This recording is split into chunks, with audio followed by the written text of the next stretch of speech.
Alors, bonjour monsieur, vous avez un témoignage assez intéressant à me faire. Et donc, vous allez me raconter un petit peu, voilà. D'abord, vous êtes à la retraite, quelle était votre profession, et puis après, on va parler de votre frère, et puis après, on va parler de l'Asie. Vous êtes un peu spécialiste de l'Asie du Sud-Est, ou, enfin, Bon, spécialiste. spécialiste, c'est un bien grand mot, mais Enfin, disons vous que êtes j'ai fait souvent allé dans plusieurs pays. plusieurs pays en Asie du Sud-Est. Puis moi, j'aime bien les témoignages des gens qui témoignent de faits, vous voyez, c'est pas, qui sont vraiment allés sur le terrain, etc. Bon. Alors, en deux mots.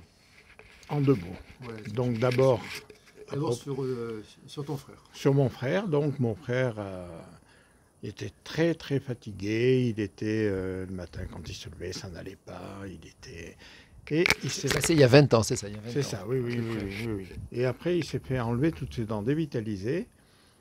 Et du coup, ça lui a donné comme un coup de fouet. Bon. D'accord.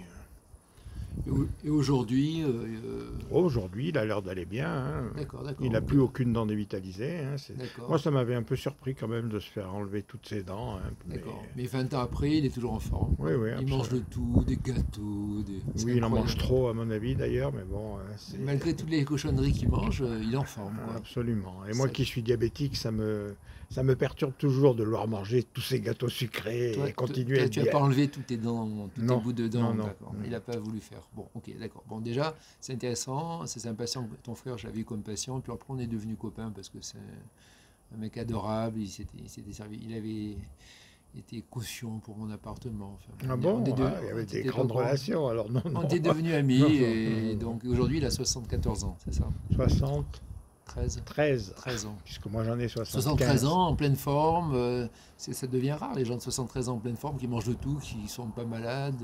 Oui, mais avec un dentier. Eh oui, oui, avec un dentier. Bon. Alors, ensuite, donc toi, tu es un peu spécialiste de l'Asie, enfin, tu connais bien l'Asie du Sud-Est, tu vas tout le temps là-bas, et tu me parlais de l'Indonésie, et on a regardé, parce que moi j'ai une théorie comme quoi il n'y a pas de hasard, même au niveau des tsunamis. Et le tsunami en 2004 en Indonésie, quand on regarde sur Internet, on voit bien l'épicentre. Il se trouve où cet épicentre? Juste à côté de la ville de Banda Aceh. Alors, Banda Aceh, c'est la ville principale de la province d'Aceh. Oui. Et Aceh, c'était une ville qui était en rébellion contre le pouvoir musulman central, puisqu'elle voulait appliquer la charia, elle Voilà, c'était voulait... voilà. Ce qui est intéressant, c'était la seule ville, tu m'as dit, d'Indonésie qui appliquait la charia. c'est ça, puisqu'il n'y a plus que la province d'Aceh, en fait, qui était séparatiste à ce moment-là, hein. D'accord. Et comme par hasard, c'est dans la ville la plus islamiste d'Indonésie, en quelque sorte, Oui, qu'a eu, euh, qu'a eu lieu, enfin, c'est juste à côté, oui, oui, oui, avec plein de qui a été morts, avec... l'épicentre du tsunami, hmm. enfin du tremblement de terre et donc du tsunami, et qui a détruit complètement cette ville, Ah, quoi. c'était impressionnant, hein. Il y avait des bateaux qui étaient à, je sais pas moi, 5, 6, 7 kilomètres à l'intérieur des terres. D'accord, Des ouais. gros bateaux qui étaient Alors que les posés là. autres villes d'Indonésie qui étaient plus modérées, qui étaient pas qui étaient musulmanes bien sûr, mais modérées, pas islamistes, enfin pas extrémistes, n'ont pas été détruites de la même façon. Non, non, non. Quasiment rien en fait, hein. D'accord, Ouais, ouais. c'est la ville où il y avait le plus de personnes qui appliquaient à la lettre le Coran qui a été le plus détruite, en Oui, quelque sorte. oui, si on peut dire On ça, peut hein. dire ça, hein? Mais c'est toujours un peu, ils sont toujours sur le régime de la charia, hein, là-bas, hein. Actuellement, d'accord, Il n'y a encore. plus la rébellion comme il y avait avant. Elle s'est arrêtée au moment du tsunami. Mais D'accord. ils continuent à appliquer la charia. Quand on va là-bas, on regarde dans les pancartes, les femmes, elles ne peuvent pas se vêtir comme elles veulent, elles doivent porter tel D'accord, et tel d'accord, habit, d'accord. etc. Enfin, Ok, bon, des ok, trucs, d'accord.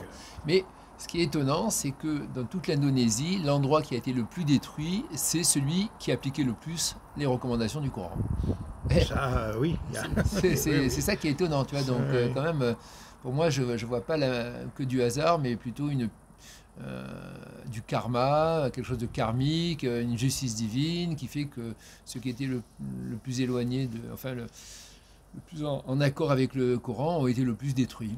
Avec D'accord. cette partie du Coran, en tout cas, qui dit que... Oui, oui, qui est appliqué à la Ouais, ouais, lettre, ouais, ouais. voilà, les islamistes qui appliquent à la lettre l'enseignement de l'islam, quoi, voilà, Mhm. l'islam. Ok, alors ça c'est intéressant, comme témoignage, c'est même très intéressant. Et tu as aussi un autre témoignage sur les Philippines que tu connais bien, parce que les Philippines, c'est un pays qui est qui était sous gouvernement globalement, espagnol avant, et globalement donc catholique, Oui, voilà. et pas globalement, quasiment complètement. Quasiment, oui, Oui, sauf oui, une petite partie, tu m'as dit. C'est ça, oui, il y a plus de 90% de gens qui sont catholiques là-bas. Ah oui, puis voilà, il y a quand même, d'accord, il y a une petite partie de musulmans. Et là, tu m'avais dit que... Ah ben ils sont en guerre, il y a c'est des l'endroit, attentats, voilà. il faut se méfier, on nous déconseille d'aller quand on est touriste. Ah voilà, c'était... c'est là-bas, c'est donc aux Philippines, la partie où il y a les musulmans, qu'il y a le plus de guerres, de meurtres, de oui, chaos, quoi. Oui. Non, mais tu vois, ça confirme qu'à chaque fois qu'il y a une minorité de musulmans.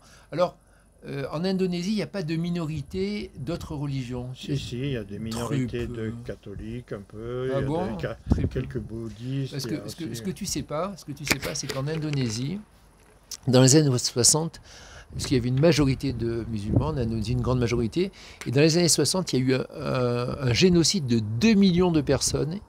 Ils ont tué quasiment tous les bouddhistes, les syndicalistes, parce qu'il y avait des manifestations syndicales, il y avait des bouddhistes. Il y a eu un génocide de 2 millions de personnes.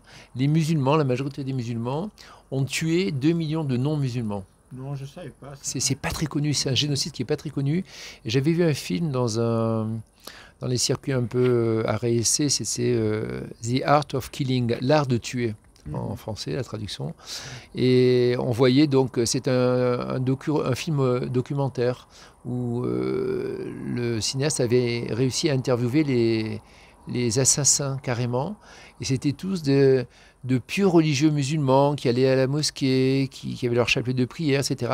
Et ils avaient égorgé des milliers de gens sans aucun état d'âme, en pensant être en accord avec leur religion, enfin sans voir du tout de désaccord avec leur religion, parce que c'était soit des polythéistes bouddhistes, soit des athées, des communistes, et ils ne voyaient même actuellement, ce génocide n'a jamais été dénoncé, ils n'ont jamais été jugés en quoi que ce soit, et même très souvent, ils ont été parmi les dirigeants du pays, ces gens qui ont tué des centaines, des milliers de personnes, ils les égorgeaient, les jetaient dans le fleuve, qui était rouge de sang, enfin c'est une histoire incroyable, qui n'est pas très connue. Ouais, tu vois, tu n'es pas au courant. Hein.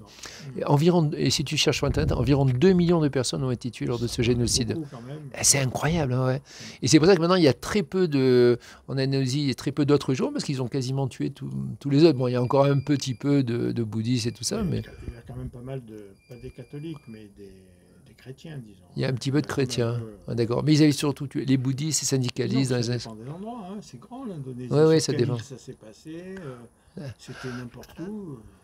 Alors, oui, d'accord, voilà. Et qu'est-ce que tu m'avais pas raconté un truc sur l'Indonésie, les endroits où ils sont le plus musulmans parce qu'il y a eu aussi le tsunami qui avait atteint l'Indonésie. Oui, mais bon, ça c'est ce qu'on a dit auparavant. Hein. D'accord. Oui, ah oui, il y a rien de... Oui, pardon, on en a parlé, d'accord, ok. Donc ça, voilà. Alors, intéressant. Après, on a vu que... Ah oui, tu me disais que l'Indonésie, qui est musulman, globalement, par rapport aux autres pays comme la Thaïlande, ils sont beaucoup plus pauvres, quoi. Oui, ça, on ne sait pas bien pourquoi. Je pense quand même que la façon de gérer les choses, le fait qu'ils ne peuvent pas trop toucher à l'argent, l'indolence que ça induit. En fait, pour moi, les musulmans, souvent, ils sont indolents. Ils réagissent pas trop. Donc, dans les pays d'Asie du Sud-Est, les pays qui sont un peu les plus pauvres, c'est quoi, l'Indonésie Souvent, c'est les pays, oui, c'est l'Indonésie. Après, qu'est-ce qu'il y a d'autre? La Malaisie, ils sont un petit peu mieux que l'Indonésie. Le niveau de vie est quand même légèrement supérieur. Ils sont musulmans aussi en Malaisie, d'accord. Oui. Et les pays où ils sont plutôt bouddhistes, dans cette région-là, comme la Thaïlande, La Thaïlande, c'est là où ils sont les plus riches, mais bon, ils n'ont jamais été vraiment conquis, à part par les Japonais aussi. Hein. Ah, et tu m'avais dit, oui, c'est ça aussi, l'île où ils sont, il y a une île, c'est Bali. À Bali, oui. Bali, c'est une île d'Indonésie, ça. Oui, c'est une île d'Indonésie. Et c'est l'île la plus riche, voilà, c'est ça. Oui, c'est ça, oui. C'est l'île la plus riche d'Indonésie. Ils essayent d'aller là-bas. Et c'est là qu'il n'y a pas de musulmans. C'est là où il y en a le moins, en tout cas. Hein. D'accord. C'était plus des bouddhistes, en fait, qui sont restés à Bali. Hein. Donc voilà, en Asie du Sud-Est, les endroits où il y a les musulmans, c'est là où ils sont les plus pauvres. Et apparemment, là où il y a les bouddhistes, en gros, que ce soit Bali, la Thaïlande, c'est là où ils sont les plus riches. Oui. Quand même, c'est un fait, ça. Après, est-ce que c'est à cause de leur religion? Mais bon, voilà, c'est quand même un fait. D'accord, c'est intéressant parce que veux dire, je pense que voilà, l'islam est un frein terrible au développement économique des civilisations, quoi. Voilà. Et ça se vérifie quand même en Asie du Sud-Est.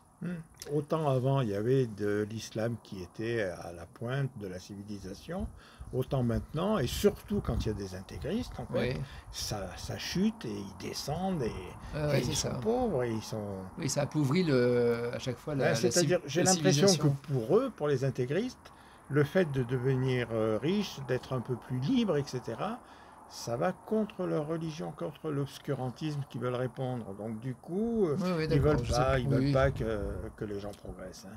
Ça, pour moi, c'est clair, C'est ton hein. explication. Oui, moi je pense Mhm. que c'est les principes de l'islam en fait qui vont à l'inverse de la prospérité des peuples.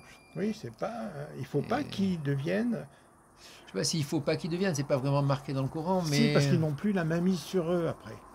Ils n'ont plus. Bah bon, je sais après. pas, mais enfin bon, voilà, dans les faits, après bon, il y a les monarchies pétrolières qui sont très riches parce qu'ils ont du pétrole, Bah oui, mais sinon, voilà, ce qui est intéressant, c'est que c'est pas une question de race, parce que même les asiatiques, dans le monde asiatique, là où ils sont les plus pauvres, c'est à chaque fois là où il y a l'islam, quoi, voilà. C'est là où il y a le plus de chaos, de troubles, de meurtres, de guerres, c'est à chaque fois là où il y a l'islam.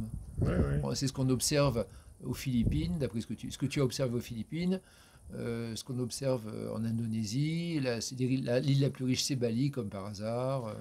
Voilà quoi, c'est intéressant quand même. Et le tsunami, comme par hasard, il a eu lieu à l'endroit où il y avait le plus Oui, ça la c'est charia. étrange, ça C'est c'est étrange quand même, étrange. tu vois, je veux dire, ça je ne savais pas, si tu me l'as appris, c'est Ouais, incroyable. ouais, ouais. Il a eu lieu exactement dans la ville qui appliquait le plus la charia. Ah C'est ben, incroyable. absolument. Le Ouais. Ouais, ouais. tsunami, c'est drôle de coïncidence quand même. Voilà. Mhm. Ok, ben, c'est quand même un témoignage intéressant, je te remercie. Bon.